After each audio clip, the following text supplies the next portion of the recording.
ଆଜି ଆମେ ଗୋଟେ ଏମିତି ବିଷୟରେ କଥା ହେବା ଯାହା ଆମ ସମସ୍ତଙ୍କ ସହ ଜଡ଼ିତ। ହଁ ପ୍ରାକୃତିକ ସମ୍ପଦର ସଂରକ୍ଷଣ। ଆମର ଆଲୋଚନା ପାଇଁ ଆମେ 10ମ ଶ୍ରେଣୀର ଜୀବବିଜ୍ଞାନ ବହିର ଗୋଟେ ଅଂଶକୁ ଆଧାର କରିଛୁ। ହଁ ଏଇଟା ବହୁତ ଭଲ ଆଧାର, କାରଣ ଏ ବିଷୟଟା ମାନେ ପରୀକ୍ଷା ପାଇଁ ତ ନିଶ୍ଚୟ ଗୁରୁତ୍ୱପୂର୍ଣ୍ଣ, ହଁ କିନ୍ତୁ ତାଠୁ ବି ବେଶୀ ଆମ ପରିବେଶ ପାଇଁ, ଆମ ଭବିଷ୍ୟତ ପାଇଁ ଏହାକୁ ବୁଝିବା ନିହାତି ଦରକାର। ଏକଦମ ଠିକ୍ କହିଲେ। ତେବେ ଆମେ ଚେଷ୍ଟା କରିବା ଏଇ ପାଠ୍ୟ ଭିତରେ ଥିବା ମୁଖ୍ୟ କଥାଗୁଡ଼ିକୁ ଭଲ ଭାବରେ ବୁଝିବାକୁ, ଯାହା ପରୀକ୍ଷାରେ କାମରେ ଆସିବ। ହଁ ଆଉ ଆମକୁ ସଚେତନ ବି କରିବ। ହଁ, ତେବେ ଆସନ୍ତୁ ଆରମ୍ଭ କରିବା। ପ୍ରଥମେ ଏଇ ଯୋଉ କହୁଛେ ପ୍ରାକୃତିକ ସମ୍ପଦ, କ'ଣ ଏଇଟା? ଦେଖନ୍ତୁ, ସରଳ ଭାବରେ କହିଲେ ପ୍ରକୃତିରୁ ଯାହା ମିଳୁଛି ଆଉ ଯାହାକୁ ପୃଥିବୀର ସବୁ ଜୀବ ମାନେ ଆମେ ସମସ୍ତେ ବ୍ୟବହାର କରୁଛୁ, ସେଇଟା ହିଁ ପ୍ରାକୃତିକ ସମ୍ପଦ। ଆଚ୍ଛା। ଆଉ ଏଇ ବହିରେ ଏହାକୁ ଦୁଇଟା ମୁଖ୍ୟ ଭାଗରେ ବାଣ୍ଟିଛନ୍ତି। ଏଇଟା ମନେ ରଖିବା ଭଲ। ଓହୋ, କ'ଣ ସେ ଦୁଇ ଭାଗ? ପ୍ରଥମଟି ହେଲା ନବୀକରଣ ଯୋଗ୍ୟ ମାନେ ରିନ୍ୟୁଏବଲ୍, ଯେଉଁଗୁଡ଼ିକ ସହଜରେ ସରେନି, ସରେନି ମାନେ ତାହା ପୁଣି ତିଆରି ହୋଇଯାଏ। ଯେମିତି ମାଟି, ପାଣି, ପବନ, ଏଥିରେ ଥିବା ଅମ୍ଳଜାନ, ଯବକ୍ଷାରଜାନ ଏସବୁ। ଆଚ୍ଛା, ଏଗୁଡ଼ିକ କେମିତି ସନ୍ତୁଳିତ ରହେ? କାରଣ ଜୀବମଣ୍ଡଳରେ ଗୋଟେ ଚକ୍ର ଚାଲିଥାଏ। ବହିରେ ଲେଖା ଅଛି ଚକ୍ରୀୟ ପ୍ରକ୍ରିୟାରେ ଆବର୍ତ୍ତନ। ସେଥିପାଇଁ ଏହାର ପରିମାଣ କମିଯାଏନି। ବୁଝିଲି। ଆଉ ଦ୍ୱିତୀୟ ପ୍ରକାରର ସମ୍ପଦ? ଦ୍ୱିତୀୟଟି ହେଲା ନବୀକରଣ ଅଯୋଗ୍ୟ, ନନ୍ ରିନ୍ୟୁଏବଲ୍। ଏଗୁଡ଼ିର ପରିମାଣ ସୀମିତ। ଓହୋ, ମାନେ ଥରେ ସରିଗଲେ ଗଲା। ହଁ, ସେମିତି କିଛି। ପୁଣି ତିଆରି ହେବାକୁ ବହୁତ ସମୟ ଲାଗେ। ଯେମିତି ବନ୍ୟଜୀବ, କୋଇଲା, ପେଟ୍ରୋଲିୟମ ଏଗୁଡ଼ିକ ଶେଷ ହୋଇଯାଇପାରେ। ଆଚ୍ଛା, ତେଣୁ ଏଇ ପାର୍ଥକ୍ୟଟା ବୁଝିବା ଦରକାର। ଏକ୍ଜାକ୍ଟଲି। ଏଇଠୁ ହିଁ ସଂରକ୍ଷଣର କଥା ଆସୁଛି। ହଁ, ସେୟା ପଚାରିଥାନ୍ତି। ଏହାର ସଂରକ୍ଷଣ କରିବା କାହିଁକି ଏତେ ଜରୁରୀ ହୋଇପଡ଼ିଲା ଏବେ? ଦେଖନ୍ତୁ, କାରଣଟା ଆମେ ନିଜେ। ପ୍ରଥମତଃ ଜନସଂଖ୍ୟା କେତେ ବଢ଼ିଗଲାଣି। ହଁ, ତା ସହିତ ଆମ ଚାହିଦା ବି ବଢ଼ିଛି ବିଜ୍ଞାନ ଯୋଗୁଁ। ହଁ, ଚାହିଦା ବଢ଼ିଛି, କିନ୍ତୁ ବହିରେ ଆଉ ଗୋଟେ ଶବ୍ଦ ଅଛି, ଲୋଭ। ଗ୍ରୀଡ୍, ଆମର ଲୋଭ ବି ବଢ଼ିଛି। ମାନେ ଆବଶ୍ୟକତା ନିଡ୍‌ଠୁ ଅଧିକ ବ୍ୟବହାର କରୁଛେ। ଏକ୍ଜାକ୍ଟଲି। ଆଉ ତାର ଫଳ କ'ଣ ହେଉଛି? ସେଇଟା ତ ଆମେ ଦେଖୁଛେ। ପ୍ରଦୂଷଣ, ପୃଥିବୀ ଗରମ ହେବା, ମାନେ ବିଶ୍ୱତାପନ, ବିଶ୍ୱତାପନ, ଜଳବାୟୁ ପରିବର୍ତ୍ତନ, ଏସବୁ। ଏତେ ସବୁ ସମସ୍ୟା। ଆଉ ମଜା କଥା ହେଉଛି, ଏ ସମସ୍ୟାଗୁଡ଼ାକ ପ୍ରାୟତଃ ଆମେ ହିଁ ତିଆରି କରିଛେ, ମନୁଷ୍ୟକୃତ। ହଁ, ତେଣୁ ସମାଧାନ ବି ଆମକୁ ହିଁ କରିବାକୁ ପଡ଼ିବ। ନିଶ୍ଚୟ। ତେଣୁ ଏହି ସମ୍ପଦର ସୁରକ୍ଷା, ସଂରକ୍ଷଣ ଆଉ ଠିକ୍ ପରିଚାଳନା ପାଇଁ ମାନେ ଗୋଟେ ଲମ୍ବା ସମୟର ପ୍ଲାନିଂ ଦରକାର, ଦୀର୍ଘମିଆଦୀ ଯୋଜନା। ଆଚ୍ଛା, ଏଇ ସଂରକ୍ଷଣ ପାଇଁ ବହିରେ ଗୋଟେ ଭଲ ଫର୍ମୁଲା ଦେଇଛି, 5R ନୀତି। ଏଟା ପରୀକ୍ଷାରେ ଆସିପାରେ। ହଁ, ବହୁତ ସମ୍ଭାବନା। ଆଉ ଏଇ 5Rକୁ ମନେ ରଖିବା ବି ସହଜ। ଆଉ ଭଲ କଥା ହେଲା, ଆମେ ଏହାକୁ ନିଜ ଜୀବନରେ ବି ଲଗେଇ ପାରିବା। ଠିକ୍, ତେବେ ଗୋଟି ଗୋଟି କରି ଦେଖିବା। ପ୍ରଥମ ଆର୍ ପ୍ରଥମ R ହେଲା ପ୍ରତ୍ୟାଖ୍ୟାନ, ରିଫ୍ୟୁଜ୍। ମାନେ ମନା କରିବା। କ'ଣ ମନା କରିବା? ଯେଉଁ ଜିନିଷ ଆମର ପ୍ରକୃତିରେ ଦରକାର ନାହିଁ ବା ଯାହା ପରିବେଶ ପାଇଁ ଖରାପ, ତାକୁ ନାହିଁ କହିବା। ଯେମିତି ପ୍ଲାଷ୍ଟିକ ବ୍ୟାଗ୍। ଓହୋ, ଯେମିତି ସିଙ୍ଗଲ ୟୁଜ୍ ପ୍ଲାଷ୍ଟିକ୍। ଏକଦମ। ଘରୁ କପଡ଼ା ବ୍ୟାଗ୍ ନେଇକି ଯିବା, ଏଇଟା ଗୋଟେ ରିଫ୍ୟୁଜ୍ର ଉଦାହରଣ। ବୁଝିଲି। ଦ୍ୱିତୀୟ R, ଯେତିକି ଦରକାର ସେତିକି। ହଁ, ବହିରେ ବଢ଼ିଆ ଉଦାହରଣ ଅଛି। ଯେମିତି ଅଧିକ ଖାଦ୍ୟ ନ ନେବା, ଯେମିତି ନଷ୍ଟ ନ ହୁଏ। ହଁ, ଆଉ ଦାନ୍ତ ଘଷିଲା ବେଳେ ଟ୍ୟାପ୍ ବନ୍ଦ କରିବା। ଠିକ୍, କିମ୍ବା ଘରୁ ବାହାରିଲା ବେଳେ ଲାଇଟ୍ ଫ୍ୟାନ୍ ବନ୍ଦ କରିବା। ଏ ଛୋଟ ଛୋଟ କଥା ବହୁତ ଜରୁରୀ। ତାପରେ ତୃତୀୟ R, ପୁନଃବ୍ୟବହାର, ରିୟୁଜ୍। ଏଇଟା କେମିତି? ରିୟୁଜ୍ ମାନେ ଗୋଟିଏ ଜିନିଷକୁ ଫୋପାଡ଼ି ନ ଦେଇ ବାରମ୍ବାର ବ୍ୟବହାର କରିବା। ଆଚ୍ଛା, ଯେମିତି? ଯେମିତି ପୁରୁଣା ଚିଠି ଲିଫାଫାକୁ ଓଲଟାଇ ପୁଣି ବ୍ୟବହାର କରିବା, କିମ୍ବା ଆଚାର ବା ମହୁର ପ୍ଲାଷ୍ଟିକ ଡବାକୁ ମସଲା ରଖିବାକୁ ବ୍ୟବହାର କରିବା। ହଁ, ଏଇଟା ରିସାଇକଲ୍‌ଠୁ ବି ଭଲ, କାରଣ ଏଥିରେ ବେଶୀ ଶକ୍ତି ଖର୍ଚ୍ଚ ହୁଏନି। ବଢ଼ିଆ। ଚତୁର୍ଥ ଆର୍‌ଟା ଟିକେ ଅଲଗା ଲାଗୁଛି, ପୁନଃ ଉପଯୋଗ, ରିପର୍ପଜ୍। ହଁ, ରିପର୍ପଜ୍। ଏହାର ମାନେ ହେଲା, ଯଦି ଗୋଟିଏ ଜିନିଷ ତାର ମୂଳ କାମ ପାଇଁ ଆଉ ଠିକ୍ ନାହିଁ, ତାକୁ ଅନ୍ୟ କିଛି କାମରେ ଲଗେଇବା। ଏକଦମ। ଯେମିତି ବହିରେ ଅଛି, ଫଟା ମାଟି ପାତ୍ରରେ ଚଢ଼େଇଙ୍କୁ ପାଣି ଦେବା, ଓହୋ, କିମ୍ବା ଫଟା ବାଲ୍ଟିରେ ଗଛ ଲଗେଇବା। ହଁ, ଏଥିପାଇଁ ଟିକେ କ୍ରିଏଟିଭ୍ ହେବାକୁ ପଡ଼ିବ। ଠିକ୍। ଆଉ ଶେଷ ଆର୍? ଶେଷ ଆର୍ ହେଉଛି ପୁନଃଚକ୍ରଣ, ରିସାଇକଲ୍। ଏଇଟା ଆମେ ବେଶ ଶୁଣିଛେ। ହଁ, କାଗଜ, ପ୍ଲାଷ୍ଟିକ୍ ରିସାଇକେଲ୍ କରିବା।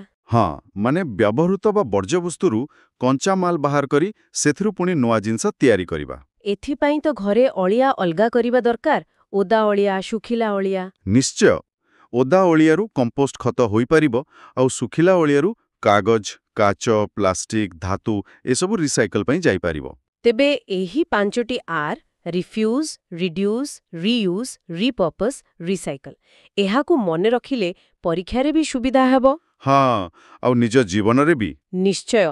ଏବେ ଆସନ୍ତୁ ଦେଖିବା ଏହି ପ୍ରାକୃତିକ ସମ୍ପଦ ଆମ ପାଇଁ ପ୍ରକୃତରେ କେତେ ମୂଲ୍ୟବାନ। ଆରେ ବାପ୍ରେ, ଆମ ଚାରିପାଖକୁ ଦେଖିଲେ ସବୁକିଛି ତ ସେଇଠି ଆସିଛି। ହଁ, ଆମେ ରହୁଥିବା ଘର, ପିନ୍ଧୁଥିବା ଲୁଗା, ଖାଉଥିବା ଖାଦ୍ୟ।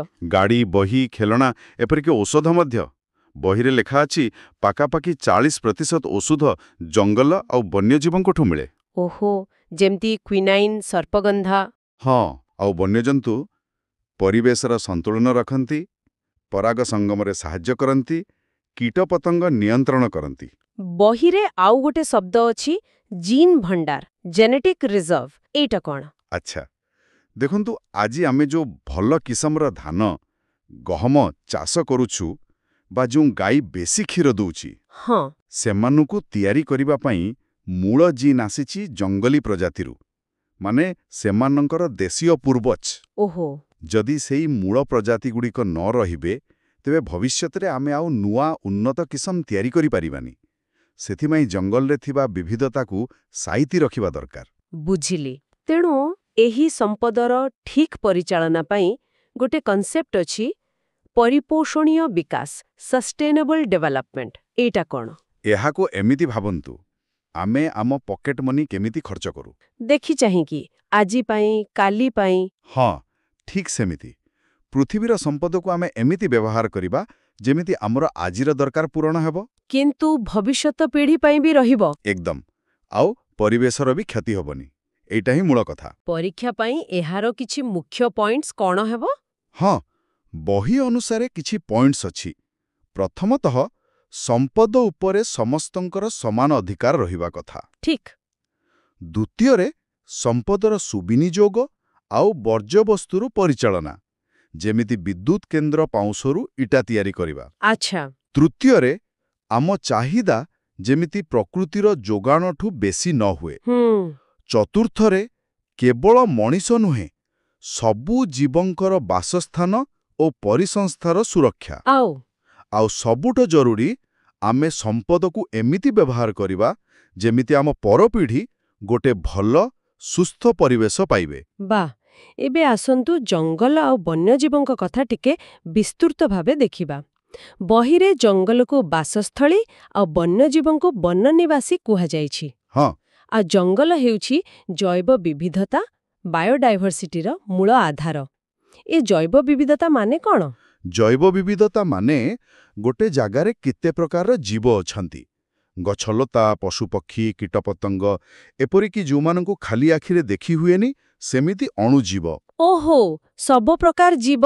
ହଁ, ସେମାନଙ୍କର ଯେଉଁ ବିଭିନ୍ନତା, ସେଇଟା ହିଁ ଜୈବ ବିବିଧତା। ଆଉ ଜଙ୍ଗଲରେ ଏଇଟା ସବୁଠୁ ବେଶୀ ଥାଏ। ଆଚ୍ଛା, ଏ ଜଙ୍ଗଲ ସହିତ କାହାର ସମ୍ପର୍କ? ମାନେ ବହିରେ ଷ୍ଟେକ୍ ହୋଲ୍ଡର୍ସ ବା ଅଂଶୀଦାର ବୋଲି କିଛି କୁହାଯାଇଛି। ହଁ, ଏଇଟା ଗୁରୁତ୍ୱପୂର୍ଣ୍ଣ। ଜଙ୍ଗଲ ସହ ମୁଖ୍ୟତଃ 4 ପ୍ରକାରର ଲୋକ ବା ଗୋଷ୍ଠୀ ଜଡ଼ିତ। କିଏ କିଏ ସେମାନେ? ପ୍ରଥମେ ହେଲେ ସ୍ଥାନୀୟ ଲୋକ, ଯେଉଁମାନେ ଜଙ୍ଗଲ ପାଖରେ ବା ଭିତରେ ରହନ୍ତି, ନିଜର ଜୀବିକା ପାଇଁ ନିର୍ଭର କରନ୍ତି। ସେମାନେ ତ ବୋଧେ ଜଙ୍ଗଲର ଯତ୍ନ ନିଅନ୍ତି। ହଁ, ସାଧାରଣତଃ, କାରଣ ତାଙ୍କ ଜୀବନ ତା ସହିତ ଜଡ଼ିତ। ଦ୍ୱିତୀୟରେ ହେଲା ସରକାରୀ ବନ ବିଭାଗ, ଜଙ୍ଗଲର ମାଲିକାନା, ପରିଚାଳନା ଦାୟିତ୍ୱ ତାଙ୍କର।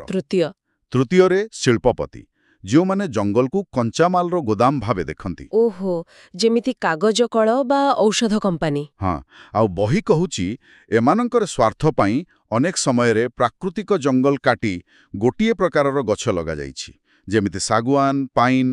ଏହା ଜୈବ ବିବିଧତା କମ୍ କରେ। ବୁଝିଲେ। ଆଉ ଚତୁର୍ଥ ଗୋଷ୍ଠୀ? ସେମାନେ ହେଲେ ପରିବେଶବିତ୍ ଓ ପ୍ରକୃତିପ୍ରେମୀ, ଯେଉଁମାନେ ଜଙ୍ଗଲକୁ ତାର ପରିବେଶଗତ ମହତ୍ୱ ପାଇଁ ସୁରକ୍ଷା ଦେବାକୁ ଚାହାନ୍ତି। ଏବେ ବୁଝା ପଡୁଛି ଜଙ୍ଗଲ ସଂରକ୍ଷଣ କାହିଁକି ଏତେ ଜଟିଳ। ସମସ୍ତଙ୍କ ସ୍ୱାର୍ଥ ଅଲଗା ଅଲଗା। ଏକଦମ। ପ୍ରକୃତି ପ୍ରେମୀଙ୍କ କଥା ପଢ଼ିଲା ବେଳେ ରାଜସ୍ଥାନର ବିଷ୍ଣୋଇ ସମ୍ପ୍ରଦାୟ କଥା ମନେ ପଡ଼ୁଛି।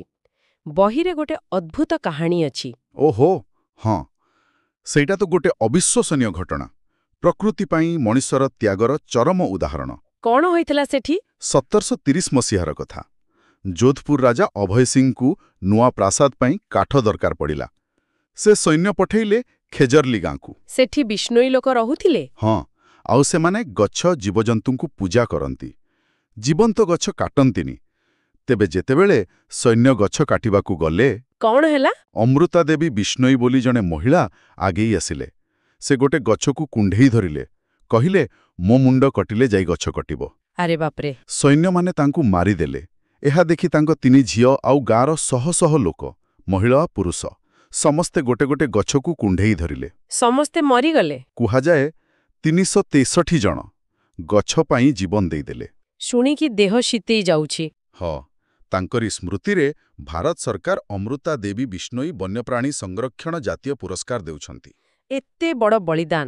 କିନ୍ତୁ ଦୁଃଖର କଥା, ଆଜି ବି ଜଙ୍ଗଲ କ୍ଷୟ ହେଉଛି, ବନ୍ୟଜୀବ ମରୁଛନ୍ତି। ଏହାର ମୁଖ୍ୟ କାରଣ କ'ଣ? ପରୀକ୍ଷା ପାଇଁ କେଉଁ କାରଣଗୁଡ଼ିକ ଗୁରୁତ୍ୱପୂର୍ଣ୍ଣ? ହଁ, ପାଠ୍ୟ ଅନୁସାରେ କିଛି ମୁଖ୍ୟ କାରଣ ହେଲା, ପ୍ରଥମତଃ ବିକାଶମୂଳକ କାମ। ଖଣି, କାରଖାନା, ରାସ୍ତା, ରେଳପଥ ଏସବୁ ପାଇଁ ଜଙ୍ଗଲ ସଫା ହେଉଛି। ଫଳରେ ଜନ୍ତୁମାନେ ଘର ହରାଉଛନ୍ତି, ଆଉ ମଣିଷ-ଜନ୍ତୁ ସଂଘର୍ଷ ବଢ଼ୁଛି। ଠିକ୍। ଦ୍ୱିତୀୟରେ ଜନସଂଖ୍ୟା ବୃଦ୍ଧି। ଚାଷଜମି, ଘର, ଜାଳେଣୀ ପାଇଁ ଜଙ୍ଗଲ ଉପରେ ଚାପ। ତୃତୀୟ କାରଣ? ଜଙ୍ଗଲ ନିଆଁ। ଏଟା ପ୍ରାକୃତିକ ହୋଇପାରେ କିମ୍ବା ମଣିଷକୃତ। ଚତୁର୍ଥ ହେଲା ବନ୍ୟଜୀବ ଶିକାର। ଓହୋ, ଆଇନ ହେବା ପୂର୍ବରୁ ତ ବହୁତ ଶିକାର ହେଉଥିଲା, ବାଘ ସଂଖ୍ୟା କମିଯାଇଥିଲା। ହଁ, 1972 ବେଳକୁ ମାତ୍ର 1887 ବାଘ ଥିଲେ। ପଞ୍ଚମ କାରଣ ହେଲା ଜଙ୍ଗଲବାସୀଙ୍କ ଆର୍ଥିକ ଅବସ୍ଥା। ଜଙ୍ଗଲ କ୍ଷୟ ହେଲେ ସେମାନେ ଜୀବିକା ହରାନ୍ତି, ବାଧ୍ୟ ହୋଇ ପୋଳୁ ଚାଷ ଭଳି କାମ କରନ୍ତି। ଏହାର ପରିଣାମ ହେଲା ଜୀବଜନ୍ତୁ ବିଲୁପ୍ତ ହେବା। ଏଥିପାଇଁ IUCN ଆଉ ରେଡ୍ ଡାଟା ବୁକ୍ କଥା ଆସେ। ହଁ, IUCN ହେଉଛି ଗୋଟେ ଆନ୍ତର୍ଜାତିକ ସଂସ୍ଥା। ସେମାନେ ଜୀବମାନଙ୍କର ସ୍ଥିତି ଦେଖି ରେଡ୍ ଡାଟା ବୁକ୍ ବାହାର କରନ୍ତି। ସେଥିରେ କ'ଣ ଥାଏ? ସେଥିରେ ଜୀବମାନଙ୍କୁ ସେମାନଙ୍କର ବିପଦ ଅନୁସାରେ ବର୍ଗୀକରଣ କରାଯାଏ, ଯେମିତି ବିଲୁପ୍ତ, ଲୁପ୍ତପ୍ରାୟ, ଏଣ୍ଡେଞ୍ଜର୍ଡ। ଏଣ୍ଡେଞ୍ଜର୍ଡ ମାନେ ଯେଉଁମାନେ ଶୀଘ୍ର ଲୋପ ପାଇଯିବେ। ହଁ, ଯଦି ସୁରକ୍ଷା ନ ଦିଆଯାଏ, ତାପରେ ଅସୁରକ୍ଷିତ, ଭଲନେରେବୁଲ, ଦୁର୍ଲଭ, ରେର୍, ଏମିତି। ପାଠ୍ୟରେ ଗୋଲାପୀ ଆଉ ସବୁଜ ପୃଷ୍ଠ କଥା ବି ଅଛି। ହଁ, ପାରମ୍ପରିକ ଭାବେ ଲୁପ୍ତପ୍ରାୟ ଜାତିଙ୍କ ନାଁ ଗୋଲାପୀ ପୃଷ୍ଠାରେ ଲେଖା ହେଉଥିଲା। ଯଦି ତାଙ୍କ ସ୍ଥିତି ଭଲ ହେଲା, ତେବେ ସବୁଜ ପୃଷ୍ଠାକୁ ଆସୁଥିଲା। କିନ୍ତୁ ଏବେ ଗୋଲାପୀ ପୃଷ୍ଠା ବଢ଼ୁଛି ବୋଲି ଲେଖା ଅଛି। ହଁ, ସେଇଟା ଚିନ୍ତାର ବିଷୟ। ତେବେ ଏହି ସ୍ଥିତିର ମୁକାବିଲା ପାଇଁ କ'ଣ କରାଯାଉଛି? ପ୍ରଥମେ ଜଙ୍ଗଲ ସଂରକ୍ଷଣ ପାଇଁ କି ପଦ୍ଧତି ଅଛି? ହଁ, ପାଠ୍ୟରେ କିଛି ମୁଖ୍ୟ ପଦ୍ଧତି ଦିଆଯାଇଛି। ଗୋଟେ ହେଲା ନୂଆ ଜଙ୍ଗଲ ସୃଷ୍ଟି, ଆଫରେଷ୍ଟେସନ। ମାନେ ଗଛ ଲଗାଇବା। ହଁ, ପତିତ ଜମିରେ। ଆଉ ଗୋଟେ ହେଲା ସାମାଜିକ ବନ ପ୍ରକଳ୍ପ, ସୋସିଆଲ ଫରେଷ୍ଟ୍ରି। ରାସ୍ତା କଡ଼, ସ୍କୁଲ ପରିସର ଏସବୁ ଜାଗାରେ ଲୋକଙ୍କ ସହଯୋଗରେ ଗଛ ଲଗାଇବା। ଗୋଟେ କଥା ଅଛି, ଯୁଗ୍ମ ଜଙ୍ଗଲ ପରିଚାଳନା, ଜଏଣ୍ଟ ଫରେଷ୍ଟ ମ୍ୟାନେଜମେଣ୍ଟ। ଏଇଟା କ'ଣ? ଏଇଟା ବହୁତ ଭଲ ପଦକ୍ଷେପ। ଏଥିରେ ବନ ବିଭାଗ ଆଉ ସ୍ଥାନୀୟ ଗାଁ ଲୋକ ମିଶିକି ଜଙ୍ଗଲର ଦେଖାଶୁଣା କରନ୍ତି। ଲାଭ କ'ଣ? ଗାଁ ଲୋକଙ୍କୁ ଜଙ୍ଗଲରୁ କିଛି ଜିନିଷ ସଂଗ୍ରହ କରିବାକୁ ମିଳେ, ଆଉ ଜଙ୍ଗଲ ଆୟରୁ ବି କିଛି ଅଂଶ ମିଳେ। ତେଣୁ ସେମାନେ ଜଙ୍ଗଲକୁ ନିଜର ଭାବି ସୁରକ୍ଷା କରନ୍ତି। ଆଧୁନିକ ଟେକ୍ନୋଲୋଜି ବି କିଛି ସାହାଯ୍ୟ କରୁଛି? ନିଶ୍ଚୟ। ସ୍ୟାଟେଲାଇଟ୍ରୁ ଫଟୋ ନେଇ ଜଙ୍ଗଲ ସ୍ଥିତି ଦେଖାଯାଉଛି, ହେଲିକପ୍ଟରରୁ ପାଣି ପକାଇ ନିଆଁ ଲିଭାଯାଉଛି, ଏମିତି। ଆଚ୍ଛା, ଏବେ ବନ୍ୟଜୀବ ସଂରକ୍ଷଣ ପାଇଁ କି ଉପାୟ ଅଛି? ବହିରେ 2ଟା ମୁଖ୍ୟ କୌଶଳ କଥା କୁହାଯାଇଛି। ହଁ, ଏଇଟା ପରୀକ୍ଷା ପାଇଁ ଜରୁରୀ। 2ଟା ମୁଖ୍ୟ ଉପାୟ। ଗୋଟେ ହେଲା ବାହ୍ୟସ୍ଥାନେ ସଂରକ୍ଷଣ, ଏକ୍ସିଟୁ ମାନେ ବାହାରେ। ହଁ, ଯେତେବେଳେ କୌଣସି ଜୀବ ନିଜ ଜାଗାରେ ସୁରକ୍ଷିତ ନୁହେଁ, ତାକୁ ବାହାରକୁ ଆଣି ସୁରକ୍ଷିତ ଜାଗାରେ ରଖାଯାଏ, ଯେମିତି ଚିଡ଼ିଆଖାନା, ଉଦ୍ଭିଦ ଉଦ୍ୟାନ। ଓହୋ, ଏକାମ୍ର କାନନ ଭଳି। ହଁ, ଆଉ ଜିନ୍ ବ୍ୟାଙ୍କ, ଟିସ୍ୟୁ କଲଚର ଏସବୁ ବି ଏଥିରେ ଆସିବ। ଆଉ ଦ୍ୱିତୀୟ କୌଶଳ? ଦ୍ୱିତୀୟଟି ହେଲା ସ୍ୱାସ୍ଥାନେ ସଂରକ୍ଷଣ, ଇନସିଟୁ, ମାନେ ଜୀବକୁ ତାର ନିଜ ପ୍ରାକୃତିକ ପରିବେଶ ଭିତରେ ହିଁ ସୁରକ୍ଷା ଦେବା। ଏଇଟା ବୋଧେ ବେଶୀ ଭଲ। ହଁ, କାରଣ ଏଠି ପୁରା ପରିସଂସ୍ଥାଟା ସୁରକ୍ଷିତ ରହେ। ଏହାର ଉଦାହରଣ ହେଲା ଜାତୀୟ ଉଦ୍ୟାନ, ନ୍ୟାସନାଲ ପାର୍କ। ଯେମିତି ଭିତରକନିକା? ଏକଦମ। ଏଠି ନିୟମ ବହୁତ କଡ଼ା। ଗଛ କଟା, ପଶୁ ଚରେଇବା, ଶିକାର ସବୁ ବନ୍ଦ। ଆଉ ଅଭୟାରଣ୍ୟ, ସ୍ୟାଙ୍କ୍ଚୁଆରୀ, ଏଠି ମୁଖ୍ୟତଃ ଜନ୍ତୁଙ୍କୁ ସୁରକ୍ଷା ଦିଆଯାଏ। ଶିକାର ବନ୍ଦ, କିନ୍ତୁ ଲୋକେ କିଛି ଜଙ୍ଗଲ ଜିନିଷ ସଂଗ୍ରହ କରିପାରନ୍ତି, ଯେମିତି ଚିଲିକା, ନଳବଣ, ଚନ୍ଦକା। ଆଉ ଗୋଟେ ଅଛି ଜୈବମଣ୍ଡଳ ସଂରକ୍ଷିତ ଅଞ୍ଚଳ। Biosphere reserve. ହଁ, ଏଟା ବହୁତ ବଡ଼ ଅଞ୍ଚଳ। ଏଠି ପୁରା ପରିସଂସ୍ଥା ସହିତ ସ୍ଥାନୀୟ ଲୋକଙ୍କ ସଂସ୍କୃତିକୁ ବି ସଂରକ୍ଷଣ କରାଯାଏ, ଯେମିତି ଆମର ଶିମିଳିପାଳ। ଆଉ ନିର୍ଦ୍ଦିଷ୍ଟ ପ୍ରାଣୀଙ୍କ ପାଇଁ ବି କିଛି ଅଛି? ହଁ, ତାକୁ କହନ୍ତି ପ୍ରାଣୀ ପ୍ରକଳ୍ପ, ଆନିମାଲ ପ୍ରୋଜେକ୍ଟ, ଯେମିତି ବ୍ୟାଘ୍ର ପ୍ରକଳ୍ପ, କୁମ୍ଭୀର ପ୍ରକଳ୍ପ। ବୁଝିଲି। ଏସବୁ ପାଇଁ ତ ନିଶ୍ଚୟ ଆଇନ କାନୁନ ଥିବ। ନିଶ୍ଚୟ ଅଛି। ବହିରେ କିଛି ମୁଖ୍ୟ ଆଇନର ନାଁ ଦିଆଯାଇଛି, ଯେମିତି ବନ୍ୟପ୍ରାଣୀ ସୁରକ୍ଷା ଆଇନ 1972, ଜଙ୍ଗଲ ଆଇନ 1927, ଜାତୀୟ ଜୈବ ବିବିଧତା ଆଇନ 2004। କିନ୍ତୁ ଆଇନ ସହିତ ଲୋକଙ୍କର ସହଯୋଗ ବି ଦରକାର। ଏକଦମ। ଏଇଠି ଚିପ୍କୁ ଆନ୍ଦୋଳନ କଥା ଆସୁଛି। ବିଷ୍ଣୋଇଙ୍କ କାହାଣୀ ଭଳି ଏଇଟା ବି ବହୁତ ପ୍ରେରଣାଦାୟକ। ହଁ, ଚିପ୍କୋ ଆନ୍ଦୋଳନ। ଏଟା 1970 ଦଶକରେ ଉତ୍ତରାଖଣ୍ଡରେ ହୋଇଥିଲା। ଚିପ୍କୋ ମାନେ ତ କୁଣ୍ଢେଇ ଧରିବା। ଲୋକେ କାହିଁକି ଗଛକୁ କୁଣ୍ଢେଇଲେ? କାରଣ ସରକାର ବାହାର କଣ୍ଟ୍ରାକ୍ଟରଙ୍କୁ ଗଛ କାଟିବାକୁ ଦେଉଥିଲେ, କିନ୍ତୁ ସ୍ଥାନୀୟ ଲୋକଙ୍କୁ ମନା କରୁଥିଲେ। ଆଉ ଗଛ କଟିବା ଯୋଗୁଁ ବନ୍ୟା, ଭୂସ୍ଖଳନ ହେଉଥିଲା। ତାପରେ ଯେତେବେଳେ କଣ୍ଟ୍ରାକ୍ଟର ଆସିଲେ, ଗାଁ ଲୋକ, ଖାସ୍ କରି ମହିଳାମାନେ, ଯେମିତି ଗୌରୀ ଦେବୀ, ସେମାନେ ଗଛକୁ କୁଣ୍ଢେଇ ଧରି ଠିଆ ହୋଇଗଲେ। ବାଃ! ଚଣ୍ଡୀପ୍ରସାଦ ଭଟ୍ଟ, ସୁନ୍ଦରଲାଲ ବହୁଗୁଣା, ଏମାନେ ସବୁ ନେତୃତ୍ୱ ନେଇଥିଲେ। ଆନ୍ଦୋଳନ ସଫଳ ହେଲା? ହଁ, ସରକାର ବାଧ୍ୟ ହୋଇ 15 ବର୍ଷ ପାଇଁ ଗଛକଟା ବନ୍ଦ କଲେ। ଏହାପରେ ଦେଶରେ ଆହୁରି ଅନେକ ଜାଗାରେ ଏମିତି ଆନ୍ଦୋଳନ ହେଲା। ଏହା ଦେଖାଏ ସାଧାରଣ ଲୋକ ଚାହିଁଲେ କ'ଣ ନ କରିପାରିବେ। ନିଶ୍ଚୟ। ଏବେ ଆସନ୍ତୁ ଆଉ ଦୁଇଟି ଗୁରୁତ୍ୱପୂର୍ଣ୍ଣ ସମ୍ପଦ କଥା ଦେଖିବା, କୋଇଲା ଓ ପେଟ୍ରୋଲିୟମ୍। ଏଗୁଡ଼ିକ ତ ନନ୍ ରିନ୍ୟୁଏବଲ୍। ହଁ, ଆଉ ଆମେ ଏହା ଉପରେ ବହୁତ ନିର୍ଭର କରୁ, ଶିଳ୍ପ, ଗାଡ଼ି, ବିଜୁଳି ସବୁଥିରେ। କିନ୍ତୁ ବହି କହୁଛି ଏହା ଶେଷ ହୋଇଯିବ। ପେଟ୍ରୋଲିୟମ୍ 50 ବର୍ଷରେ, କୋଇଲା 100 ବର୍ଷରେ। ହଁ, ଏମିତି ଆକଳନ କରାଯାଉଛି। ଆଉ ଖାଲି ଶେଷ ହେବାର ଭୟ ନୁହେଁ, ଏହାକୁ ଜଳେଇଲେ ପରିବେଶ ବି ନଷ୍ଟ ହେଉଛି। ବାୟୁ ପ୍ରଦୂଷଣ, ଗ୍ରୀନ୍ ହାଉସ୍ ଏଫେକ୍ଟ। ତେବେ ଏହାକୁ ବଞ୍ଚାଇବା ପାଇଁ କ'ଣ କରିହେବ? କିଛି ସରଳ ଉପାୟ ବହିରେ ଅଛି। ପ୍ରଥମତଃ, ବିଜୁଳି ବଞ୍ଚାଇବା। କାରଣ ଦେଶୀ ବିଜୁଳି କୋଇଲାରୁ ଆସେ। ହଁ, CFL, LED ବଲ୍ବ ଲଗାଇବା, ଅଯଥା ଲାଇଟ୍ ଫ୍ୟାନ୍ ବନ୍ଦ କରିବା। ଆଉ ଗଣପରିବହନ ବ୍ୟବହାର କରିବା, ମାନେ ବସ୍, ଟ୍ରେନ୍। ନିଜ ଗାଡ଼ି ବଦଳେ ହଁ, ବିକଳ୍ପ ଶକ୍ତି ବ୍ୟବହାର କରିବା, ଯେମିତି ସୋଲାର। ସୌର ଚୁଲା, ସୌର ୱାଟର ହିଟର। ଆଉ ଗାଡ଼ି ଚଲେଇଲା ବେଳେ ଟିକେ ଧ୍ୟାନ ଦେବା, ଯେମିତି କମ୍ ତେଲ ଖର୍ଚ୍ଚ ହେବ। ନବୀକରଣଯୋଗ୍ୟ ଶକ୍ତିର ବ୍ୟବହାର ବଢ଼େଇବା। ଏହି ଛୋଟ ଛୋଟ ପଦକ୍ଷେପ ବହୁତ ଜରୁରୀ। ଏବେ ଆମ ଆଲୋଚନାର ଶେଷ ଭାଗ, ଜଳ ସମ୍ପଦ। ପାଣି ବିନା ତ ଜୀବନ ନାହିଁ। ଏକଦମ। ପୃଥିବୀରେ ପାଣି ବହୁତ, କିନ୍ତୁ ମଧୁର ଜଳ, ମାନେ ବ୍ୟବହାରଯୋଗ୍ୟ ପାଣି, ବହୁତ କମ୍। ଆଉ ଚାଷ, ଶିଳ୍ପ ସବୁଥିରେ ତ ପାଣି ଦରକାର। ହଁ, କିନ୍ତୁ ଭାରତରେ ସମସ୍ୟା ହେଉଛି ଆମେ ମୁଖ୍ୟତଃ ମୌସୁମୀ ବର୍ଷା ଉପରେ ନିର୍ଭର କରୁ। ଆଉ ସେ ପାଣିକୁ ଠିକ୍ ଭାବେ ସାଇତି ରଖିପାରୁନୁ, ତେଣୁ ଖରାଦିନେ ଅସୁବିଧା। ହଁ, ଆଉ ଭୂତଳ ଜଳ ବି ବହୁତ ବ୍ୟବହାର ହେଉଛି। ଜଙ୍ଗଲ କମିଯିବାରୁ ଭୂତଳ ଜଳସ୍ତର ବି କମୁଛି।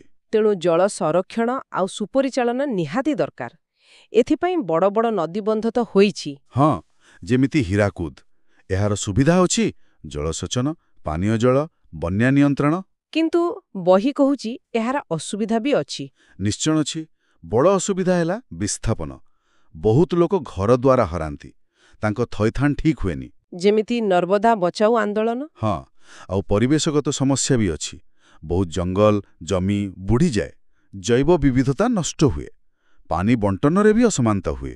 ତେବେ ଏହାର ବିକଳ୍ପ କ'ଣ? ବହି କହୁଛି ବଡ଼ ବନ୍ଧ ବଦଳରେ ଛୋଟ ଛୋଟ ବନ୍ଧ, ବ୍ୟାରେଜ କରିବା, ପୋଖରୀ ଖୋଳିବା, ପୁରୁଣା ପୋଖରୀର ପୁନରୁଦ୍ଧାର କରିବା। ଯେମିତି ମୋ ପୋଖରୀ ଯୋଜନା।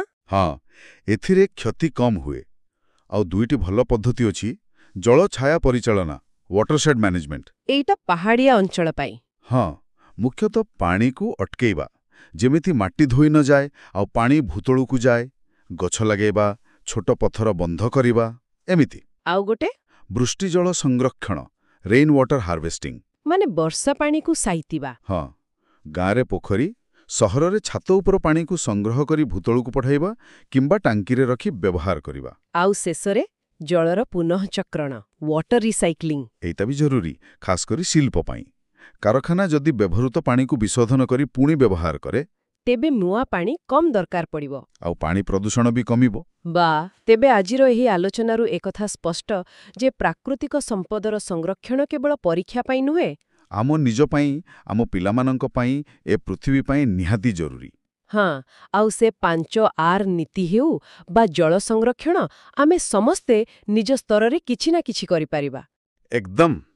ଶେଷରେ ଗୋଟେ ପ୍ରଶ୍ନ ସମସ୍ତଙ୍କ ପାଇଁ। ପ୍ରକୃତିର ସଂରକ୍ଷଣ କ'ଣ କେବଳ ଏକ ବୈଜ୍ଞାନିକ କି ଅର୍ଥନୈତିକ କଥା? ନା ଏହା ଆମର ଏକ ନୈତିକ ଦାୟିତ୍ୱ? ଆଉ ଏହି ଦାୟିତ୍ୱକୁ ଆମେ ଆମ ପ୍ରତିଦିନର କାମରେ କେମିତି ଦେଖେଇପାରିବା? ଆମ ସଂସ୍କୃତିରେ ତ ପ୍ରକୃତି ସହ ମିଶି ରହିବାର ପରମ୍ପରା ଅଛି, ସେଇଟାକୁ ମନେ ପକାଇବା ଦରକାର। ଏହି ମୂଲ୍ୟବାନ ଆଲୋଚନା ପାଇଁ ବହୁତ ବହୁତ ଧନ୍ୟବାଦ। ଆଶା କରୁଛୁ ଏହା ଶ୍ରୋତାମାନଙ୍କ ପାଇଁ ନିଶ୍ଚୟ ଉପଯୋଗୀ ହୁଅ। ନିଶ୍ଚୟ।